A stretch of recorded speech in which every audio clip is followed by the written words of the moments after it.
За, сайн байцгаана уу бүгдээ. За. За.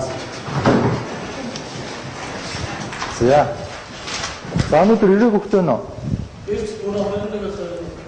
За. За, бүгдөө хичээлээ эхлэхээс өмнө бүгдөө альжаалаа тайлаад нэг хөгжим дасгал хийнэ. За, басаа зогсож. За, бичлэгнээс харж агаад дагаад тийш шүү.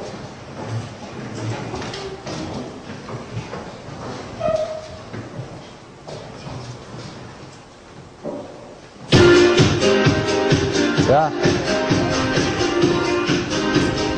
За, доор атаарай.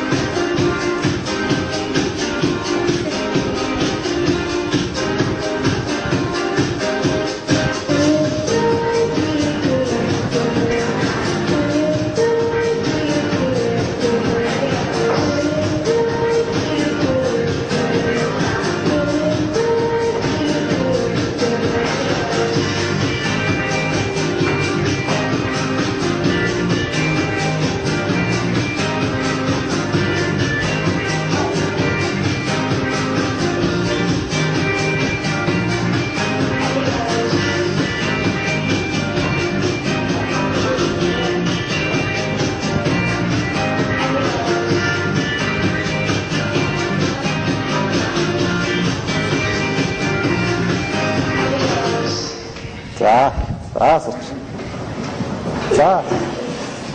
За, компьютерийн дэлгэцэн дээр тест гэсэн тест байгаа. За, бүгдөө хийгээд авсан оноогоо багштай хэлээрэй. За, тест маань 2 минутын хугацаатай байгаа. Минут дуусах юм бол тест маань автоматар зогсно.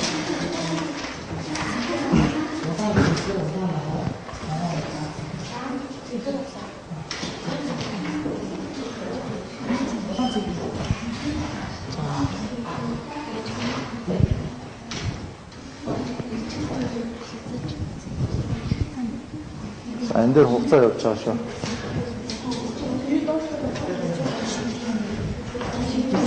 За, энэ дээр хугацаа явж байгаа шүү. Анхаарай.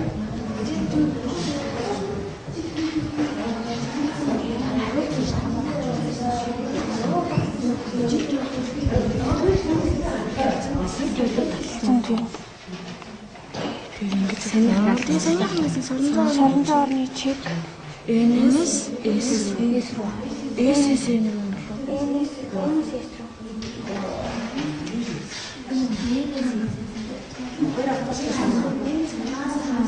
цахилгааны соромжоо орны хаана өгдөг вэ? Наа.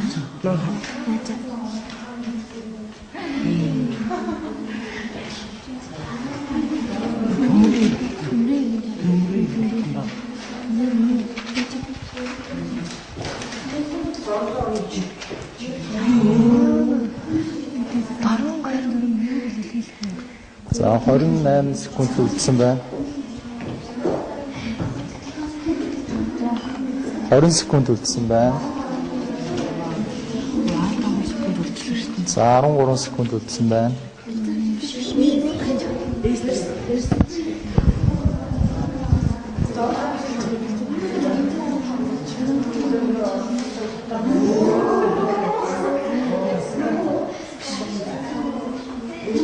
За, хэдэн он авсан бэ? 42 он авсан.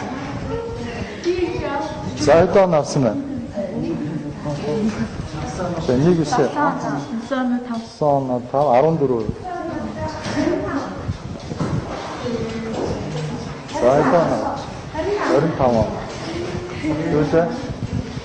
25 оноо 71% авсан гэсэн үг шүү. За, нэгдүгээр хэдэн он авсан? Эндээс нэгдүгээр гэж байгаа тийм. Нэгдүгээр хэдэн он авсан? Хэдэн хувь авсан? 14%. За. 14%. За, хоёрдугаар 42%. Гуравдугаар 71%. За. За, хичээлээ гэх юм би нэг илүү үзүүлнэ. Та нар энэ элбийн нууц нь юу байх вэ гэдгийг бодож байгаад багийн ахлагч нар хэлсэн шүү. За. За энэ савн дотор ямар нэг зүйл байхгүй байна. За энэ таглаг биеийн дотор оруулах юм. За 1 2 3. За орсон байна те. За эдний нууц юунда байна вэ? За хэлээрэй. За нэгдүгээр багаас эхлээд явчих. За. Аха. Энэ дотор яагаад бүглөө орчих вэ? Яг багтлаасаа ингээд зүүн талдаа нөгөө бүглөө ингээд аль нэг зөвхөн зүүн талаас ингээд. За эндээс яг тэр наахтайсаа байгаа. Тэгээд татах хэлтэй сарын 100 гооч юм уу юмар ингээд татах юм шиг л. Тэгээд за танаа өгдөө. За хоёрдугаар баг ерөнхийдөө зөв хариуллаа.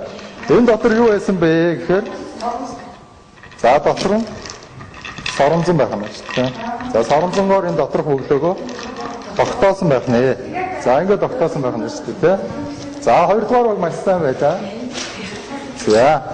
За тэгвэл өнөөдрийн хичээл маань соромжтой холбоотой хичээл байна. За тэгвэл соромзон ямар шин чанартай байдаг вэ? За төмрийг өөртөө тавьчихсан. Металл битийг өөртөө. За сайн байна. Эсрэг туйлтай. За өөр. За ямар үед хоорондоо давсан, ямар үед гүцхүү. За. Зүг. За. Энэсээр тэмдэглэх юм маш сайн байна. За энэсээр юу? Цэнхэр өнгөтэй. Ямар туйл нэлээсэн? Ажил төлөвлөсөн. За сайн байна. За ийм шин чанартай байдгаа гэж. За тэгвэл өнөөдрийн хичээл цахилгаан соромзон орон.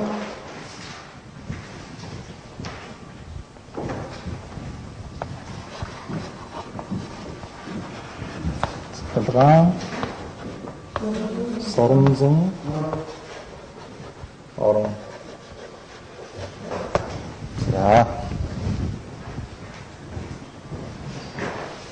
За хичээлийн маань зорилго цахилгаан соромзон үзэгдлийн зүй тогтолтой танилцнаа гэж. За зорилгоо биелүүлэхийн тулд бид нар юу хийх вэ гэхээр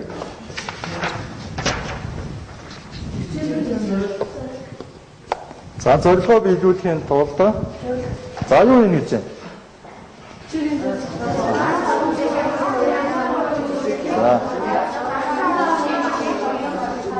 За цахилгаан соромзон хаана үүсэх гэдгийг тодорхойлох юм шүү дээ. За соромзон орны чигийг бол харахтай танилцж тэрийг эзэмшиж авна. Цахилгаан соромзон ашиглан хялбар туршилтуудыг хийн. Цахилгаан соромзонгийн амьдрал ах уйдах хэрэглээтэй танилцах нэ.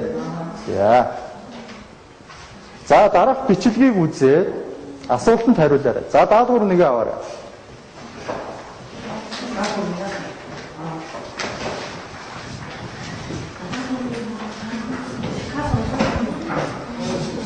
Обнаружил связь между электричеством и магнетизмом. Было замечено, что электрический ток определяет магнитную стрелку. Соромзон зүг байх нь шүү дээ. Энд юу байна? Тэс утсан дотор юу байна? Энэ тасархай зураастай юу юм гэж байна? Зүг сайн байна. За тийм захиалгаан байх нь шүү дээ. За холдуулахаар яах нь вэ?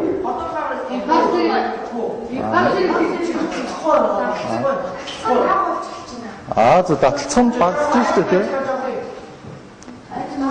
Если проводнику придать форму винтовой линии соленоида, то магнитные За юм орон хэлбэрт оруулбал яаж вэ?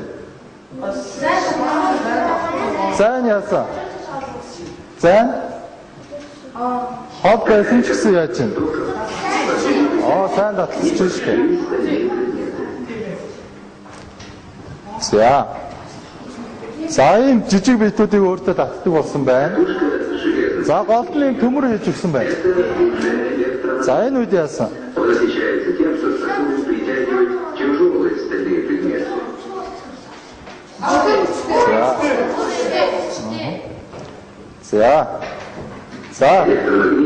Ингээд бичлэгээ үзчихлээ. За одоо бүгдөө асуултанд хариулаарай. Багаараа ярьж чаад.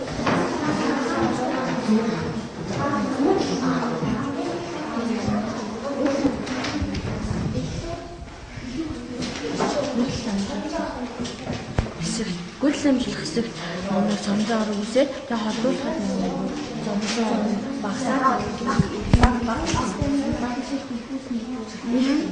их хаана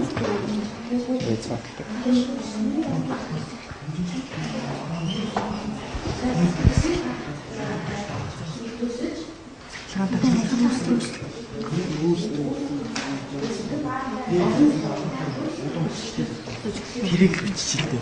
За бичээрэй. Цахилгаан соромзон орон хаана үүсдэг вэ? цахилгаан соромжоо хаана гэж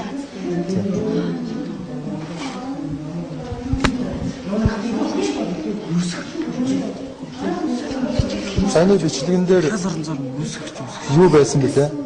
Цэсүүдсэн хажуу талд нь яасан?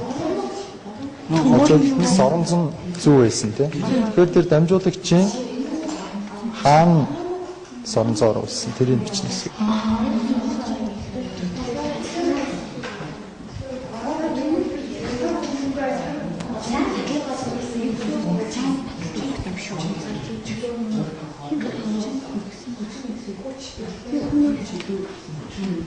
харин холдуулбал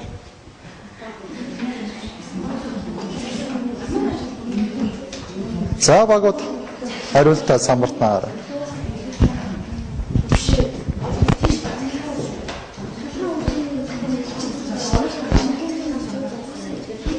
За багийн ахлагч нар самбарт гараад наагаарай.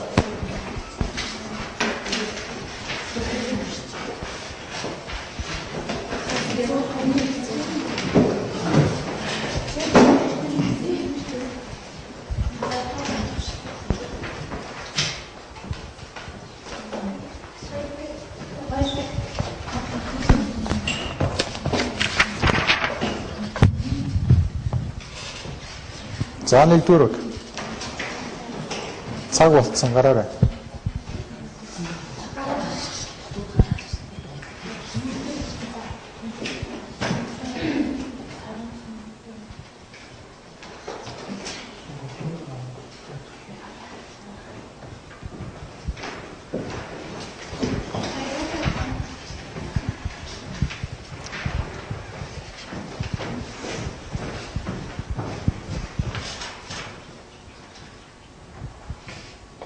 За нэгдүгээр баг хариултаа. За цахилгаан соромжоо орн хаана үүсдэг вэ гэсэн. За тэгэхээр бид нар болохоор альва нэг цахилгаан гүйж байхад тэр нь болохоор цахилгааныхаа яг одоо дунд талд нь одоо ингээд яг үүснэ гэж одоо үзсэн л дээ. Тэгээд дамжуулагч оромог хэлбэрт оруулах нь ямар ач холбогдолтой гэхээр одоо давхарлуулж ингэж ингээд ороосон учраас одоо тэрнийх нь хүч нь илүү хүчтэй яах юм бол одоо ингэ илүү давхарлцсан учраас одоо тийм илүү хүчтэй. Манай бол цахилгаан соромзоо хаана үүсдэг вэ гэвэл илүү их соромжтой цахилгаантай байхад цахилгаан соромзоо илүү их үүсдэг. Харин дамжуулгын оромог хэлбэрт оруулах нь ямар ач холбогдолтой вэ гэвэл хүч нь илүү ихсэж нэмэгдэг. Тэгээ бас зэрэг байдаг. Цахилгаан соромзоо орон хаана үүсдэг вэ гэж асуусан байгаа. Тэгээ үүнд гүйцэл дамжуулах хэсгийн яг төв зэгт нь арай их үүсдэг юм болов уу гэж утсан. Тэгээд дамжуулагчийг оромог хэлбэрт оруулах нь ямар ач холбогдолтой гэхээр илүү нөгөө хүчтэй татдаг. Тэгээд бас цахилгаан усгаж бас хүний хэрэгцээг хангадаг. За баярлалаа.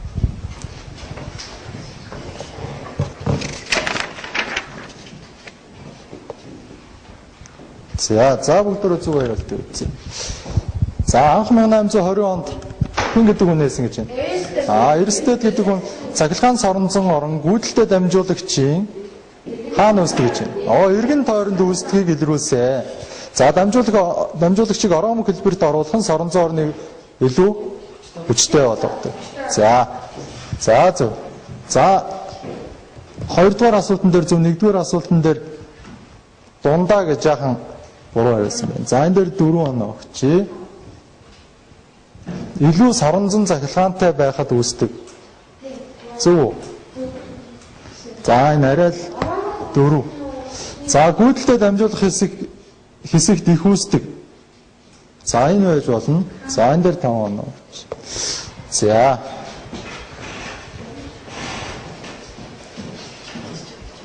За бүгдөө энийг бичээд авчих. Анх 1820 онд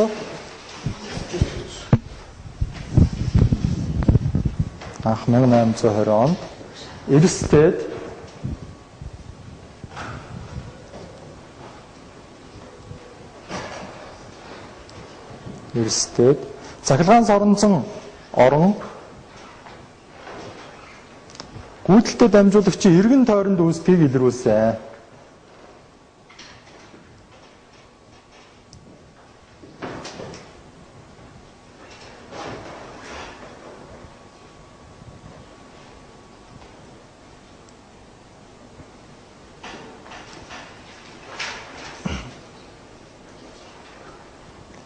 За дамжуулагчийг оромог хэлбэрт оруулах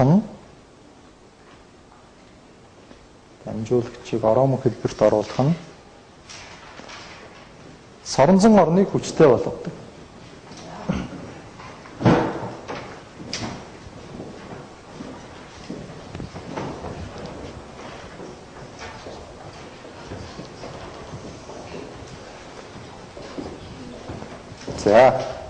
За үтсэн үү? За тэгвэл соронзон орны чийг олох аргыг баруун гарын асар дүрм гэж нэрлэдэг. За хоёрдугаар даалгавар хийгээрэй. Дараах зураг өгсөн байгаа.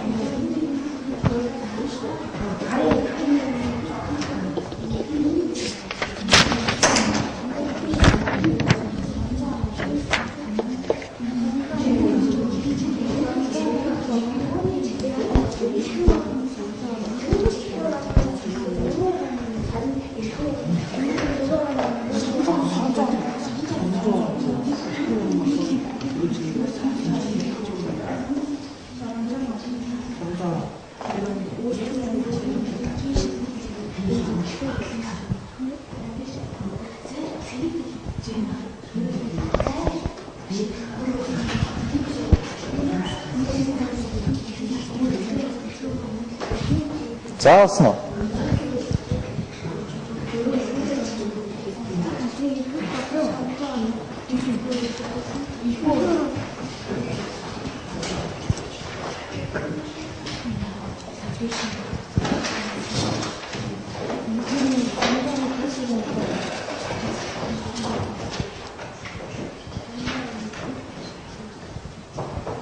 За 3 дугаар гараарай.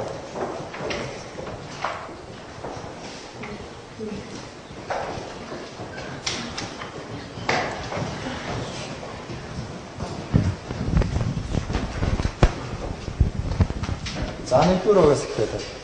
За баруун гарын эхлөөрөө болон бусад дөрвөөрөө яг юу ямар чиглэлийг юуны чиглэлийг заана вэ гэсэн. Тэгэхээр юу болохоор энэ дөрвөн хуруу болохоор гүйдлийн чигийг заана, харин баруун гарын эрхийн хуруу болохоор гүйдлийг заана гэсэн.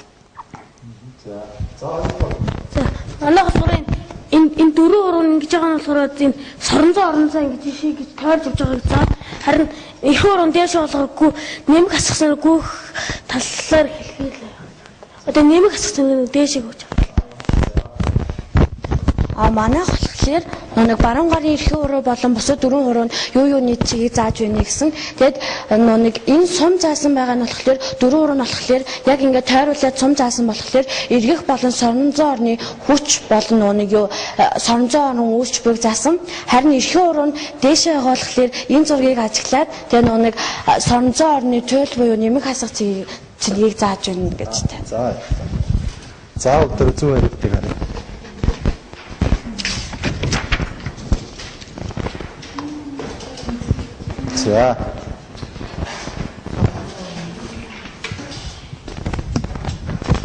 За гүйдлийн чигийг заасан энэ дээр зүг бичсэн. Энэ дээр дахиад гүйдлийн чигийг заана гэдэг. Энэ дээр буруу бичсэн байна тийм. За энэ дээр 4. За энд гүйдлийн таталцлыг хэлнэ 4 3 соронзон орныг. За соронзон орныг гэж зүг хэлсэн байна. Энэ дээр таталцал гээ буруу хэлсэн байна тийм. За энэ дээр 4. За эргэх болон соронзон орон үүсч буйг илэрхийлнэ. За соронзон зөв. Энэ дээр дахиад соронзонго буруу хэлсэн байна. За энэ дээр 4 оноо. За. За тэгэхээр энэ аргыг болохоор баруун гарын атгах дүрм гэж нэрэлдэг. За бүгдөө энэ цаасыг дэвтэр дээр гэртээ очиж аваад наашаа. За яг энэний зураг байгаа. За.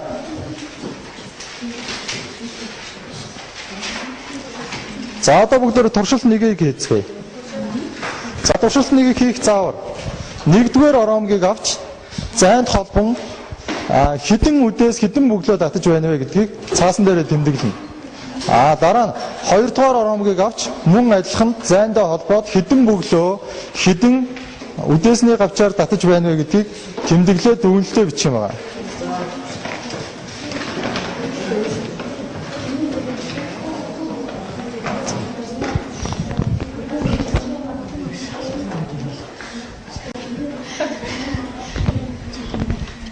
За нэгдүгээр оромго зөв. Хажуудлаас нь авчаа. За. Одоо бүгд баг зэрэг үзүү.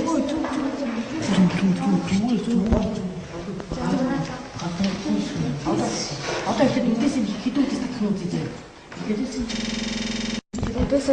Үдээс лавын дээр татчихсан.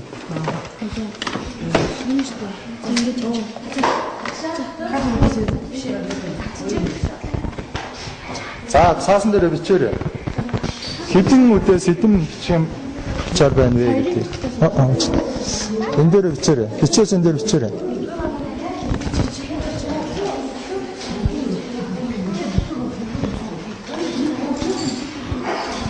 За бичээс энэ дээр бичээрэй. Нэгдүгээр оромог хэдэн бөглөө хэдэн гавчаар татсан бэ гэдгийг бичээрэй.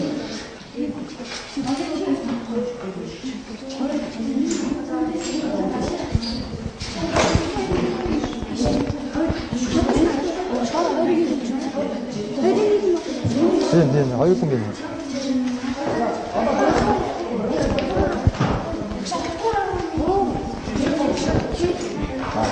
За хоёрдугаар оромго шинэ. Тийм энэ хоёрдугаар. Энэ хоёр байна. За энэ цаасан дээр бичсэн үү? Нэгдүгээр оромго хоёр гэдэг. За. За.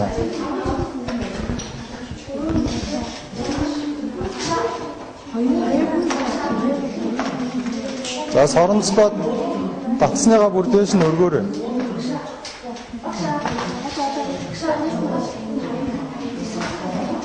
За. Зөв.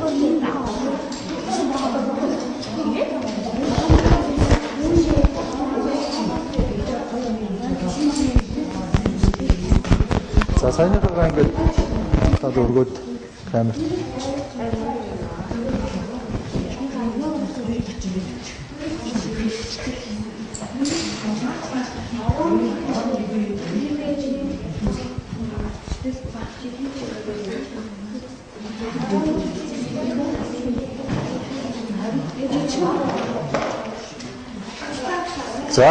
За самбар тараад наац.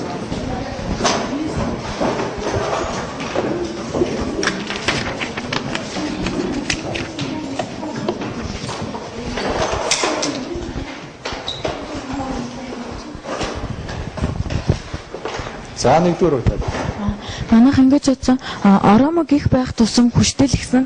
Яагаад тэгэхээр нөгөө нэг оромог их байх тусам ингээд их нөгөө одоо энэ хавчаар бичгийн хавчаар татсан. Тэгээд бас бөглөө их татсан учраас.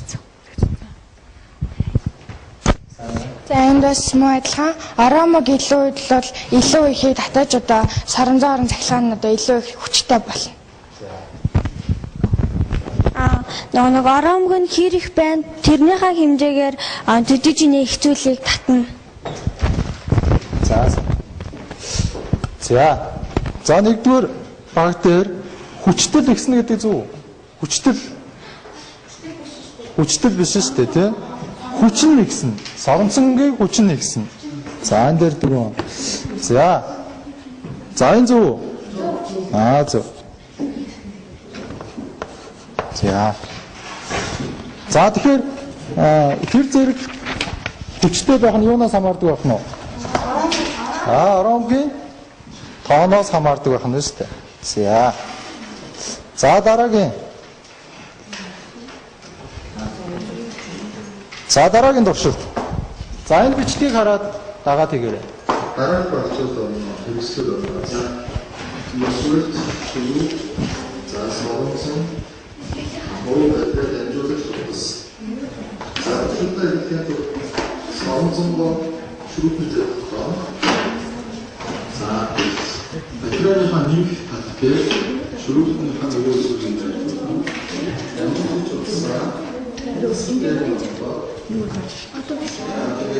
За энэ дээр бичээрэй.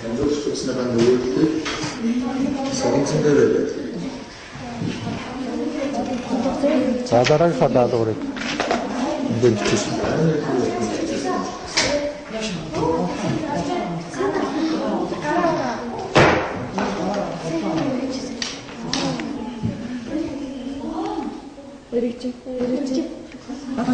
За захиргаан соронзон юунд ашиглаж болох вэ гэж. За энэ асуултанд хариулъя.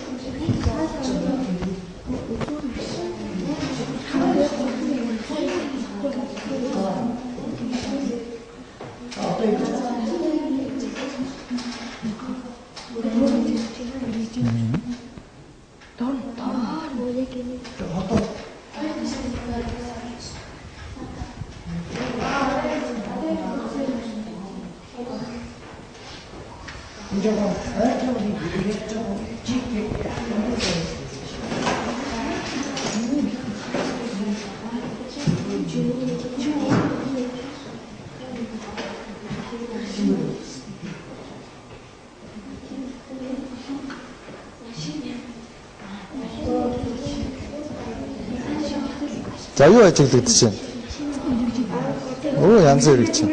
За тэгвэл энэ үзэгдлийг юунд хэрэгжилж болох вэ гэдэг бичээрэй. За энэ үзэгдлийг юунд хэрэгжилж болох вэ гэдэг бичээрэй. Тийм. Энэ биш. Үүний цаасаа ийцэн.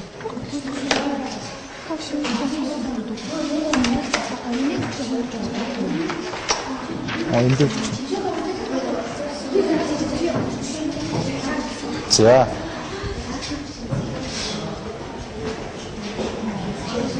За бичсэн бол самбартаараа наагаарай.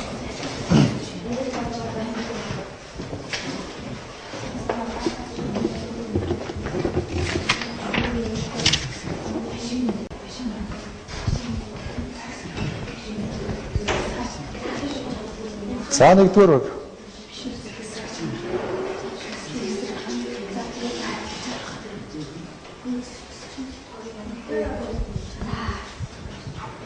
За.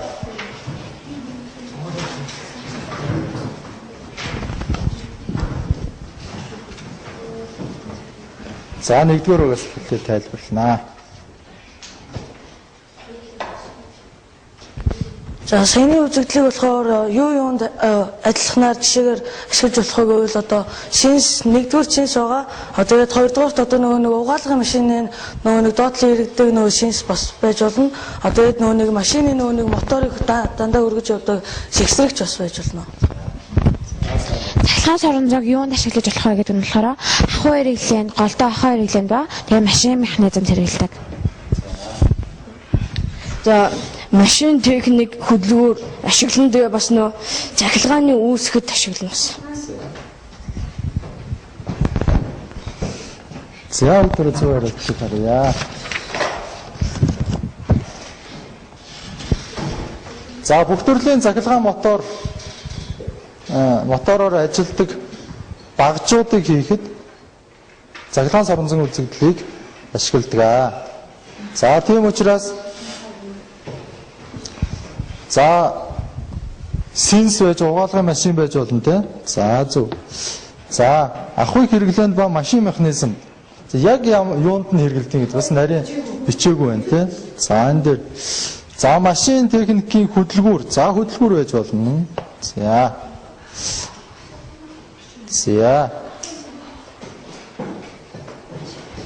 За бүгдөө юу юунд хэрэглэдгээ бас бичээд авчи. За бүх төрлийн захиргаан мотороор ажилладаг багаж хэрэгсэлд төрлийн цахилгаан мотороор ажилладаг багаж хэрэгсэлд цахилгаан соронзон хэрэгэлдэг.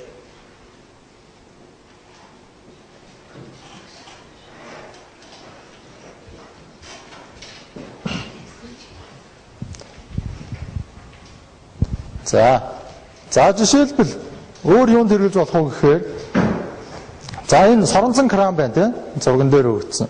Соронзон кран байна, цахилгаан хонх байна, төрөл бүрийн ирэлээ байна. За гэх мэтлэн амьдрал ахуйд өргөн хэрэглэгддэг байх нэ цахилгаан соронзон үзэгдэл. За дараагийн дасгал ажлыг хийнэ.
За энэ соронзоовны чигийг зурна шүү.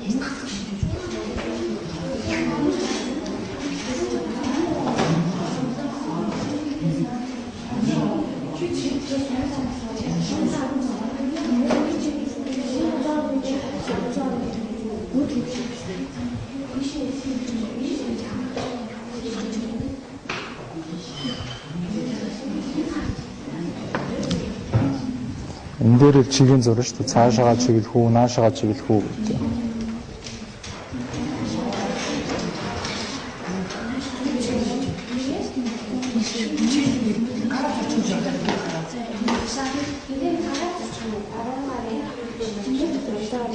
Чиглэлийн зурна. Ийшээ чиглэх үү, эсвэл наашаага чиглэх үү гэдэг. Тийм сумаар л заана гэсэн үг шүү дээ.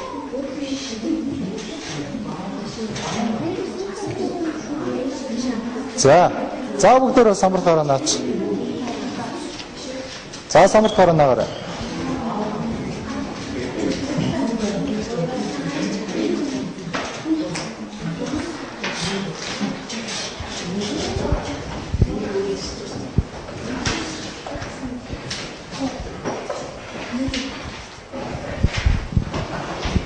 За нэг.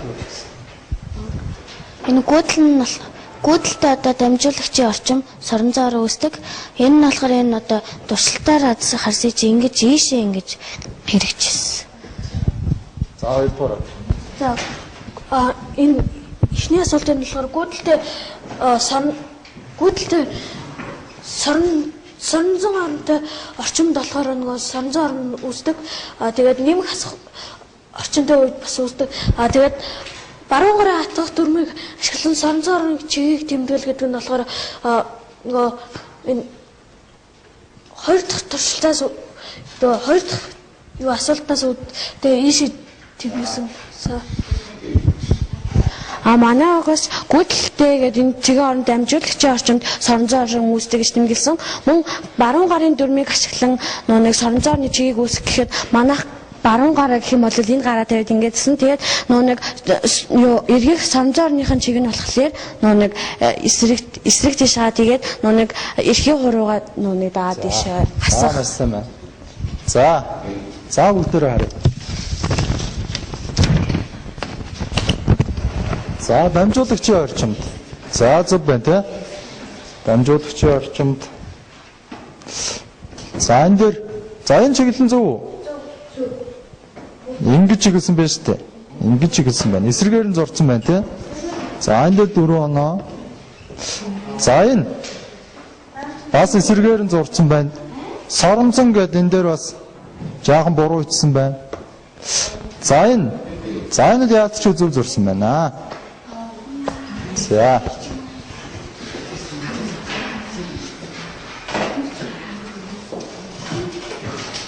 За баруун гарын дүрм 9 ороо. Гүйдэл маань нэмхээс хасах руу чиглэн шүү дээ, тий? Нэмхээс хасах руу чиглэнэ. А тэгвэл энэ гүйдлийн чиглэлийн дагуу эргүү руугаа байрлуулах юм бол соронзоор энэ дөрвөн урууны чиглэлтэй ингээд цаашаа ингэж иргэн шүү дээ. За. За одоо бүгдөө тест хийгээрэй. Түрүүнийхээ хийсэн тестээ дахиад хийгээрэй.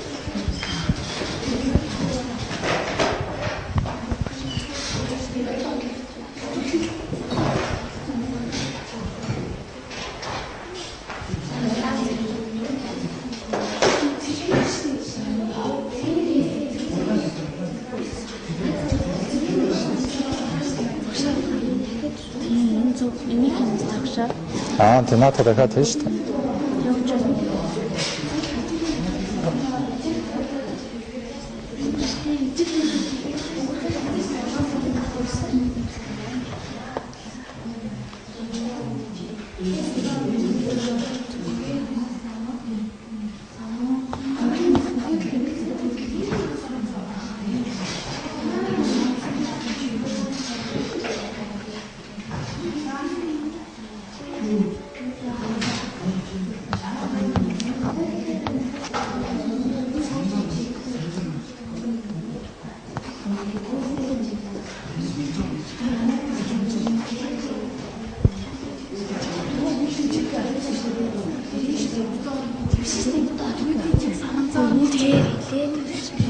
За 58 секунд үлдсэн байна.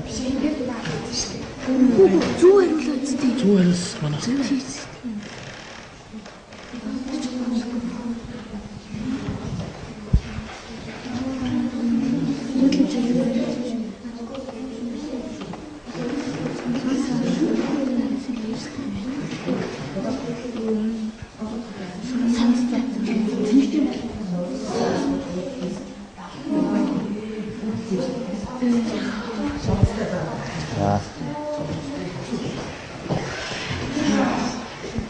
За 3 дахь ороо гэдэг нь авсан. 100%. Оо маш сайн байна. 3 дахь ороо 100% авсан байна. За 2 дахь ороо гэдэг нь авсан. 71. 1 дахь ороо гэдэг нь авсан. 71.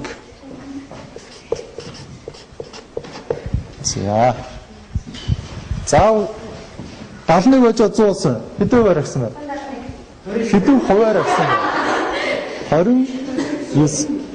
За 2 дахь ороо хэдэн хувиар агсан бэ? 71-ээс 42. 30. 31. За 71-ээс 14 хэдэн хувиар агсан бэ?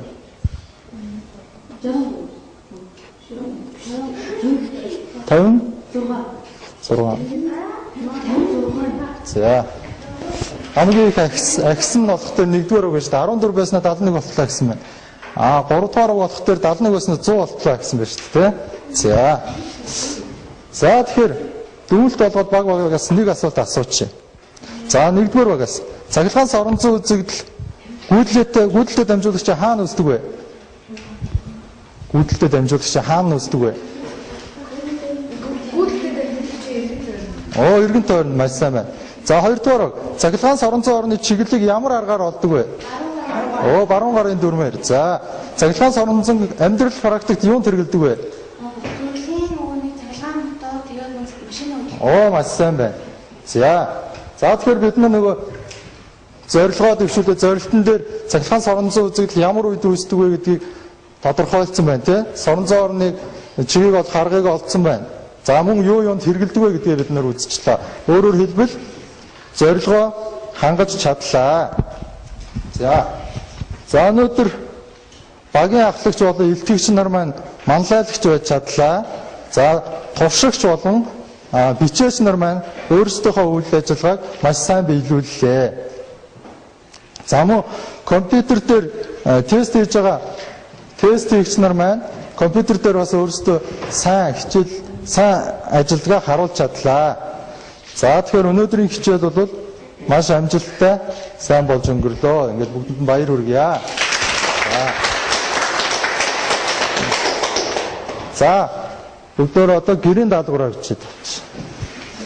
За түрүүний өгсөн цаасан дээр цахилгаан хонхны зураг байгаа. За энэ зургийг ажиглаж байгаад цахилгаан хонх яаж ажилдаг вэ гэдэг зарчмыг нь гэртээ тайлбарлаад бичиж ярина.